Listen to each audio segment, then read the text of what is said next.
Hey, what is going on everybody, and welcome to Fantasia. For today, we're going to be jumping into another session of Epic 7. Now today, got some more RTA for you guys, but as you can see, we are not in the regular lobby. I just randomly joined one of the top mock battle rooms as of recording this video. That's pretty populated, and I thought, you know what, why not spectate and see what's going on. Let's commentate this and let's see what fun things they have in the room. Lollipops and candies. So we're going with Spirit Echo versus Duke here on the right, 7 Seed Sins, and Pay for Crime. I mean, those are two pretty cool sounding guild names. Alright, let's see what these bands are. These are real pre-bands coming in. See Lilius and A Ravi band on the left side, and we have Bellion and Dilibet band on the right side. Okay. Ooh, we're starting off with a cleave pick, so Duke here setting the tempo of the game with a Ron, but Spirit Echo's like, wait. No, we can do our own thing here. Let's go for a Fire Tenebria. Followed up with a Lua pick. Now, these are not awakened units, probably trying to go for some fun techs and testing things out, but Duke not backing down. Oh my gosh, he's gonna make Echo Spirit Echo pay for their crime here in choosing non-awakened units.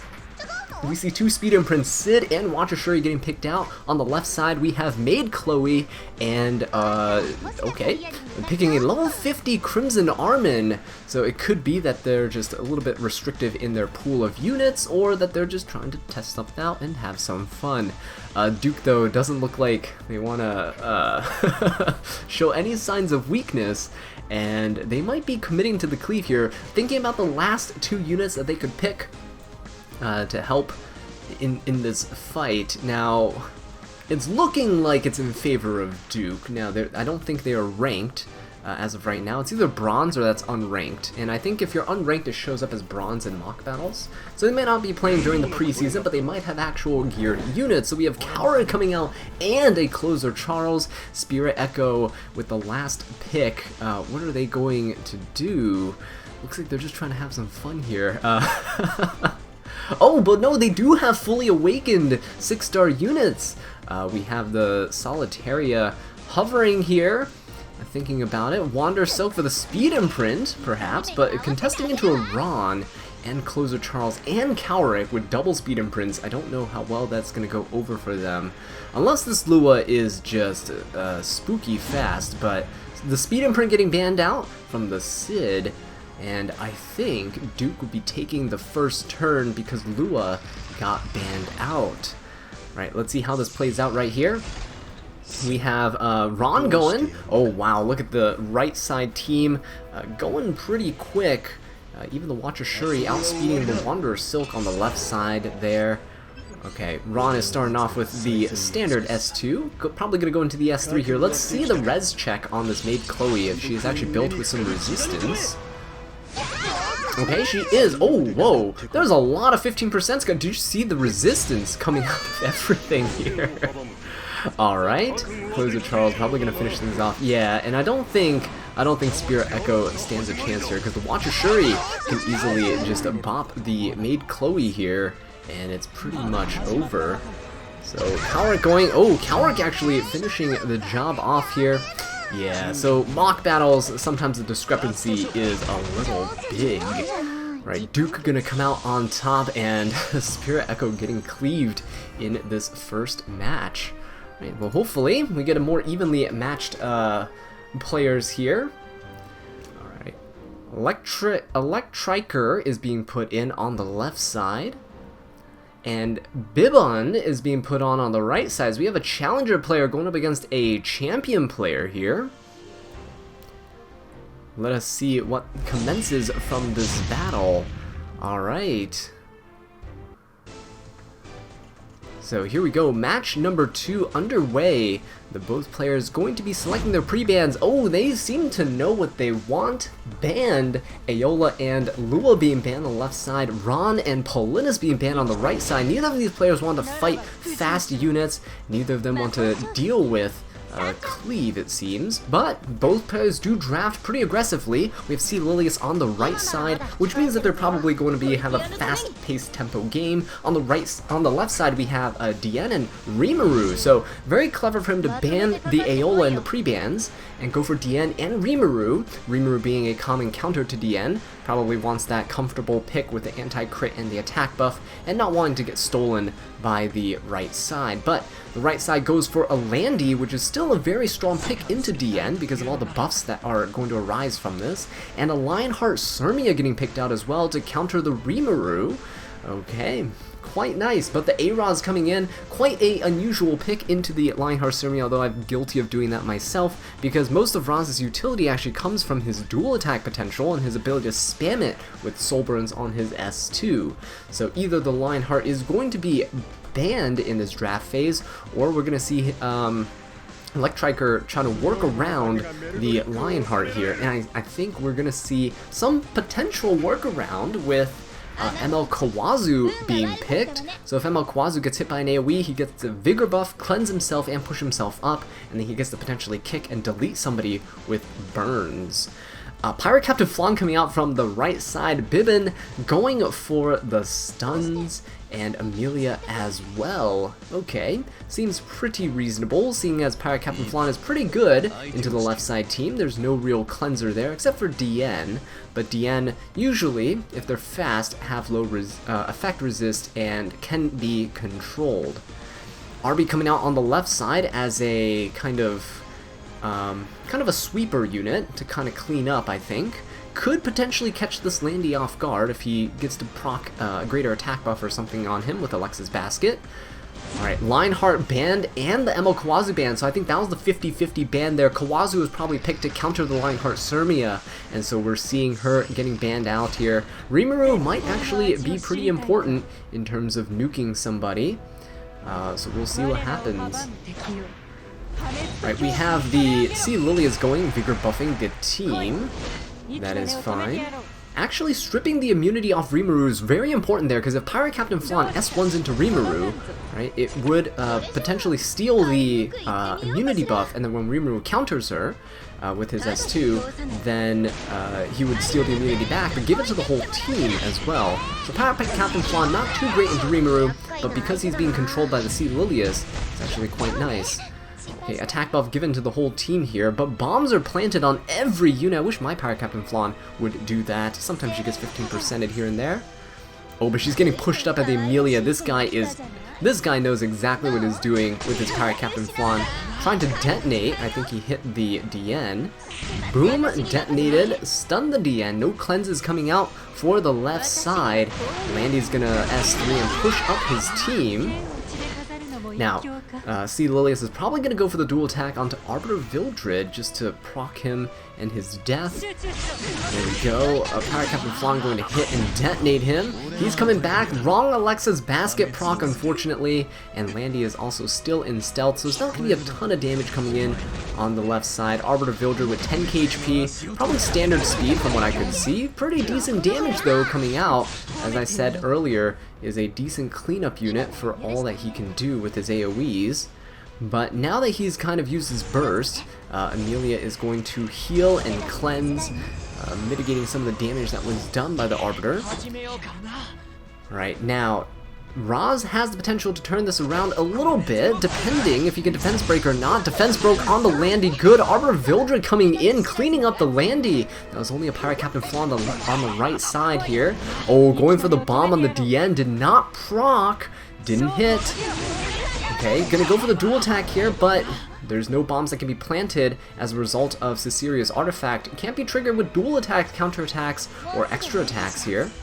Pirate Captain Flan getting pushed up though. Oh, he's gonna go for it. Is this it? The second time's a try? Oh, going for the Soul Burn. Planted the bomb. Finishing off the DN here, pushing up the rest of his team. He gets another turn. RB does have immunity, but Pirate Flan can steal the immunity buff here. Is he gonna go for it? No! He's gonna go for the Rimuru. Oh wait, no, doesn't go for the Rimuru. I think he went for the RB. And yeah, there we go. It's RB versus Pirate Captain Flan. Uh-oh. Is the Pirate Flan gonna be able to steal this immunity buff?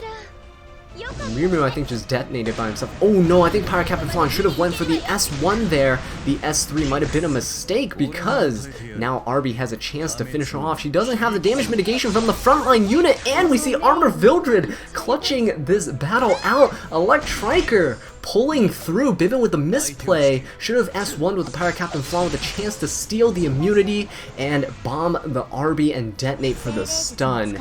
Now the Amelia is just holding off. We're doing some hostage gaming here. Arby coming back, reclaiming his title as a established ML5 that can be used in PvP.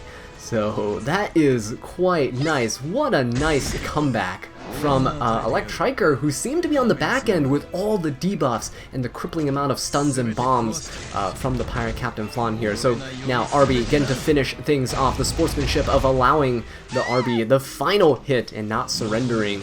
Well played to both of these players here. Well played. Alright, so we see the GGs coming out, some sportsmanship, alright, a little handshake going on here. We have Elizabeth getting put in, along with Epic7 hashtag F3 NHLP. Okay, this Epic7 guy with the default name going up against Duke. So we saw Duke earlier today in the first match. Let's see how this plays out here. The battle is beginning, and we're going to see how these two players match up. In the pre-ban phase, we're going to see if Duke is actually going to go for yet another cleave comp, or if they're going to have some sympathy for our player with a default name, which could actually be quite deceiving. We'll have to see. This person does have Adventurer Roz as his avatar, so he has progressed through the story, not a completely new player, just didn't change their name. So now let's see what happens. These people are taking quite a bit of time to choose their pre-bans, and so they're selected. Deanne and Pirate Captain Flan coming out from the left side, Bellion and Dillabet coming out from the right side. Oh boy. Okay, Duke is changing his tune here, not going for the Ron first pick, going for an A-Ravi. We're tanking things up quite a bit here at the start. A-Roz coming out from the left side with a Momo.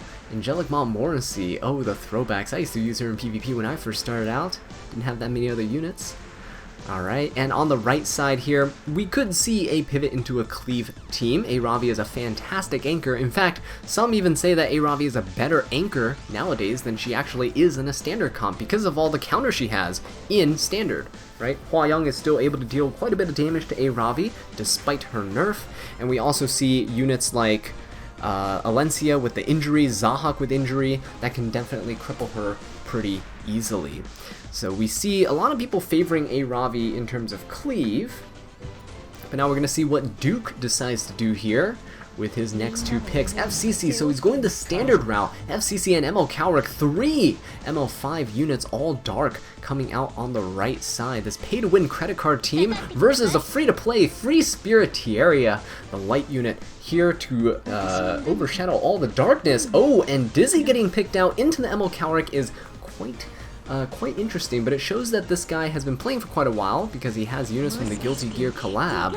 Oh, speaking of collab units, we have Milam getting picked out on the right by Duke, along with SSB, another limited unit. So we got this whale team on the right side going up against this free-to-play team on the left side here. Celine getting picked out is a little strange, given that there's a Milam, but maybe he's trying to bait out the ML Cowrick's cleanse. This could be a fast Dizzy, we don't know. But the 50-50 ban comes out, and ML Cowrick is banned along with the Celine. Alrighty then, let's see what happens. There's no cleanse for the right side, and Dizzy is definitely a factor here. Although that Dizzy is quite slow, could be a slow counter Dizzy, we don't know. Let's see what happens. Milam gets to take the first turn, which is also quite strange. But given the speed discrepancy here, right? Okay, no, never mind. He's gonna go for the Soul Burn onto the Free Spirit Tierra and getting the attack buff, going for the S3, getting rid of the FST right there, using Extinction, not that there's any revive on the left side. Now FCC gets to go. 30k HP FCC, very tanky. Got the A-Ravi taking the next turn here. Probably going to focus down the Dizzy. That's probably the way to go. Nope, going for the A-Roz, getting a dual attack, of course. Always favoring the people already winning, right? This RNG in the game is brutal. Right, SSB going for an S1 here. Oh, Dizzy though with the S1 gets to stun the SSB. I don't think they have a real chance of winning here based on their units and their stats. As you can see, the Roz is sitting slightly under 20k HP here. Going for the S3 to heal and defense buff the team. I just think it's a little too much for them to deal with. This A Ravi and this 30k HP FCC, along with the aggression from Milim and the ever-ticking time bomb that is Seaside Bologna, just waiting to get unstunned.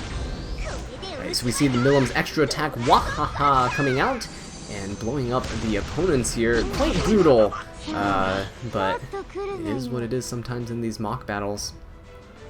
We're going to see the A Ravi go forth and delete this A Roz. Right, so he goes away, and we have Angelic Montmorency going to take her turn. Doesn't look like she has a bunch of stats here, or a bunch of gear. She's healing herself, keeping her alive. You see the immunity buff coming on to her as well. Not that she really needs it. Okay, FCC coming in, dual attacking yet again with an A Ravi. Just goes to show yet again how disgusting RNG is sometimes. Dizzy has to go for a stun here on the SSB, because this backhand that SSB is about to clap back with is going to be pretty brutal. Right, blind speed down and attack down. Dizzy still holding a ton of debuffs and a ton of potential in her kit, as you can see. A lot of crippling debuffs on the opponents. Just a shame that there are so many cleansers in the game now that she's kind of fallen off. She used to be a menace to society when she was first released. Alright, and the opponent Duke actually concedes. That was quite an unfair matchup, but Epic 7 holding out strong and getting the victory at the end. That's pretty good. Good sportsmanship from Duke here in this second match. Epic 7 also here, shocked at the act of kindness that is being shown. Quite nice, quite nice. Someone's saying Metacomb. I don't know who that is.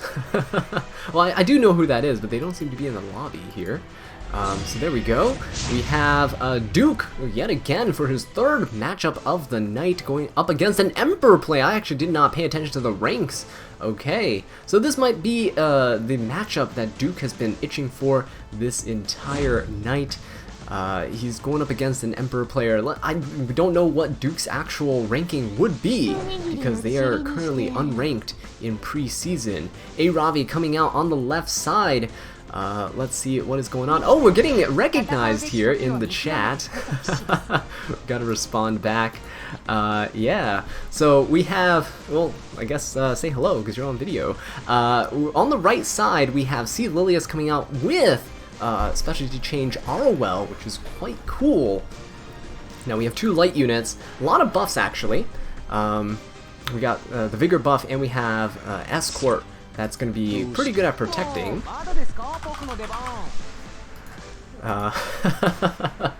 So we have Ron and Sid being picked out. Okay, so A Ravi was actually going to be an anchor to this Cleave team. So we have aggression coming out from Duke in the left side draft. Let's see how the right side responds. That could be a really fast C. Lilius, but because Ron was drafted with a speed imprint, they have to be very careful. Ed being drafted is a little iffy because Sid is not... You know, Sid could potentially nuke Ed, and A Ravi does not have any debuffs, so could be very strong into Ed as well. Okay, so let's see what happens. FCC here to tank things up. Big barrier, Aureus going on. That is actually a lot of bulk, right? C. Lilius with Vigor. We have Arwell with her Escort, and potentially Adamant Shield. FCC with Aureus and Barrier as well. Let's see how Duke responds. It needs a way to cut through all of this bulk, because on the right side they could potentially pick a very strong last pick to deal with all of their DPS units here.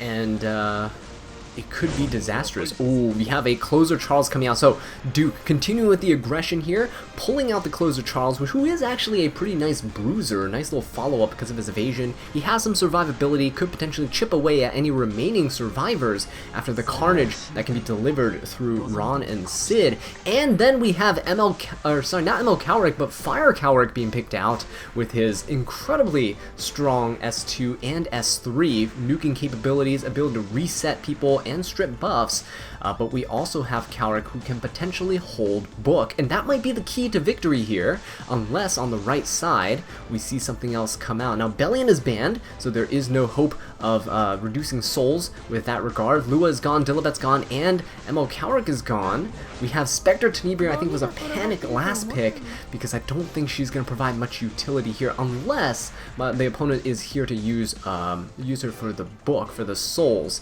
Not that I know what the souls would be used for, unless it's for soul burning Ed, but I think Ed is probably going to be banned out here, and we're going to see the left side deal a ton of damage. Oh no, Ron getting banned out, see Lilius as well, okay.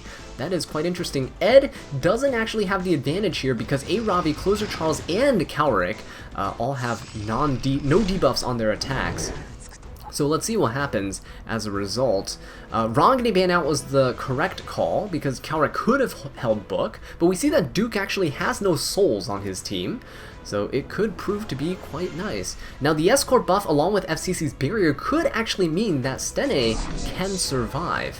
Let's see what happens though. Ed gets his skills reset here by 2 turns, and Sid gets to take the next turn here. Unfortunately, there is no defense break on the right side or an attack buff on his team. Okay, Ed is being put in Sigurd's scythe range. Not that he can counter this Closer Charles, who is going to push up the Ravi, so this might be a dead Ed. Okay, that was actually not a lot of damage, so an opener Closer Charles doing not as much as I think Duke wanted. Does Ravi go for the Ed here, slam the S3? I don't think that was the correct call to go for it right now. Oh, and it was not. Ed living by a hair, a fraction of a hair. You can't even see his HP bar, and Duke is praying now that he can hold off on this fight. So the Spectre Tenebria can actually be very clutch here.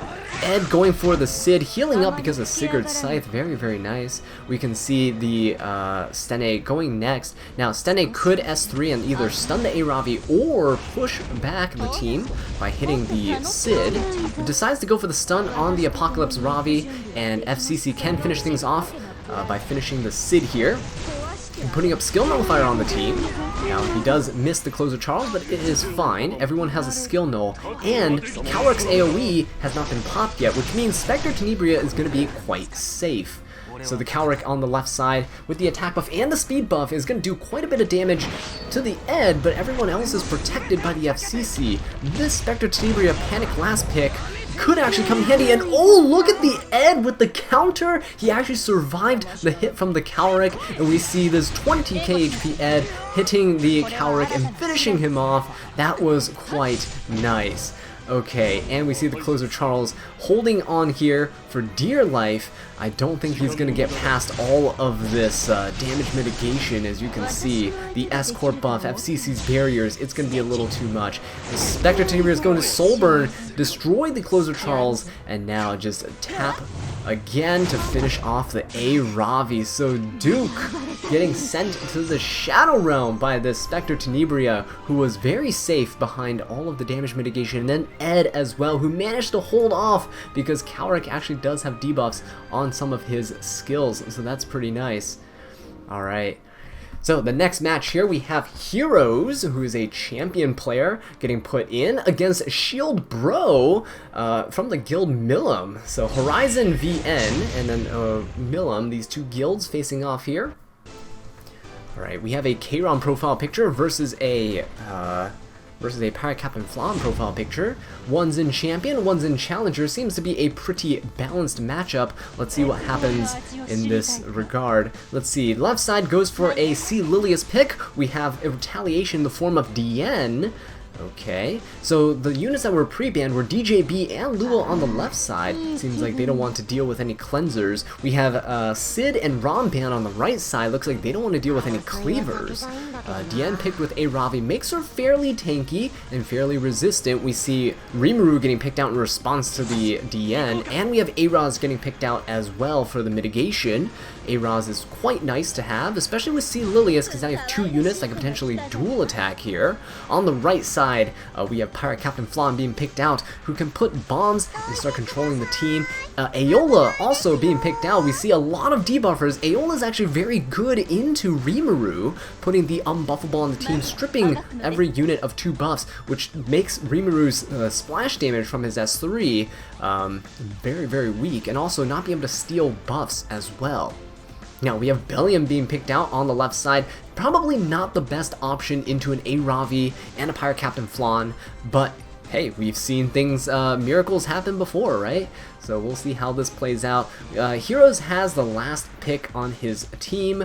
He needs to go for, in my opinion, needs to go for some form of a cleanser. MO Cowrick if they have access to it. I know not everyone has every MO 5. Oh, but we see Dilibet coming out, a fantastic choice for against the Aola, but could potentially get controlled by the Pirate Captain Flan if the Pirate Captain Flan's bombs are timed correctly. On the right side here, we're seeing them considering some damage mitigation in the form of FCC. Now, if FCC's picked, it means if A-Ravi's banned, the Pirate Captain Flan is the sole DPS here and has to deal with quite a bit on the left side. Not to say that she can't do it, but it is going to be a tall order. Rowana coming out, actually, against the C. Lilius, the Raz dual attacks, and the Bellium potential counters. That is a pretty nice choice for going the tank and going for a second Soul Weaver. Rimuru getting banned out, which is quite smart, especially since A-Ravi is going bye-bye, and so now Pirate Captain Flan is soloing the 4 units on the left. Let's see how this plays out. See, Lilius has quite a low HP pool, so probably high effectiveness, as we can see debuffing everyone on the right side, including the Aola. Aolas do tend to be built degen nowadays, around 200 something speed, with pretty decent effectiveness and resistance and a ton of bulk. Right, Diane is getting provoked though, so she cannot buff anything here. Pirate Captain Flan takes the turn. Gonna go for the bomb and the stun on the Dilibet. Quite nice. So as you can see, Dilibet cannot cleanse herself here. Right, so she's gonna lose the turn. A-Raz is going next. Probably going to defense buff the team. Oh no, going for the dual attack just immediately. I see. Dilibet going for the dual attack there. Enjoying some of the damage. Pirate Captain Flan is sharing damage with Diane in the front, which I think I disagree with. I would say Rowana placed in the front would have been a bit better, a bit safer, but this could still potentially work, because Diane, as you can see, has about 17k HP, whereas the Rowana we saw had 25k HP. Just a little detail that could actually potentially make a difference in terms of Diane's survivability in the long term. Alright, so let's see what happens now. Bellion is going to counter here. Okay, no buffs are really stripped. Aola cleansing the attack down, quite nice. And we see that Rowana keeping the team healthy from these dual attacks. Alright, we see Dilibet going and pushing herself up after Aola pops her S3. And Pirate Captain Flan going for the stun on the Dilibet. Ooh, so you see that? This is what I was talking about earlier. This is going to be quite nice if he can control the Dilibet when she is about to take the turn to cleanse. Okay, so Dilibet is paralyzed, loses that turn yet again. She is going to be charging up quite quickly because there is an unbuffable and a silence on the Raz. Okay, Bellion going in, throwing some debuffs out of her own. Probably going for the provokes here on the S3. You can see provoking the Aola, countering now. And Rowana is going to heal up. There is no injury on the Bellion, no injury on the left side, so Rowana is going to be very, very effective in controlling this team. As you can see, the Elders can proc as many times as it wants. It can strip the buffs off the Pirate Captain Flan, but as long as it continues to proc, there is no way for the left side to actually finish off this Flan, which is quite interesting. Oh, okay, Aola gonna go, pop another S3 here. 18k HP, quite tanky. Dilibet gets to go now. Probably gonna pop her cleanse. There we go, the first Dilibet S3 we saw this match. The Pirate Captain Flan was controlling her for the first couple of turns. And now Aola, again, protecting the team with Skill Nullifier. We have this Pirate Captain Flan just slowly chipping away at the team. The left side has no heals. That's the important thing, right? A-Roz can heal himself a little bit with this S3 right here, but overall, there is no healing. Which means that every little bit of chip damage that comes out is going to be huge. Now, Bellion can also heal herself, give herself a heal buff at the start of her turn, but it isn't enough to potentially match the damage that Pirate Captain Flan can dish out, especially if she can go for an S3 on this turn right here. Dilbert does cleanse herself and push herself up, but her cleanse was already used. Her skill is on cooldown, I believe. Yeah, so Pirate Captain Flan now, ooh, silenced though, so unfortunately can't go for the S3. Dilbert has 2 turns for her cleanse, and he's picking off the Dilbert slowly, chipping her down. Now Flan is in a little bit of danger, has about half her health remaining, but again, Diane or the counterattack from this Elbrus could heal her back up. So that's quite nice. We see the Aola just going for the Bellion. There's no danger to attacking a counter Bellion if you have Rowana on your team. Right? Oh, and we see here, look at that. The healing, it's as if no damage was done. Alright, Diane is gonna go for some more healing. We have Frenzy racking up here.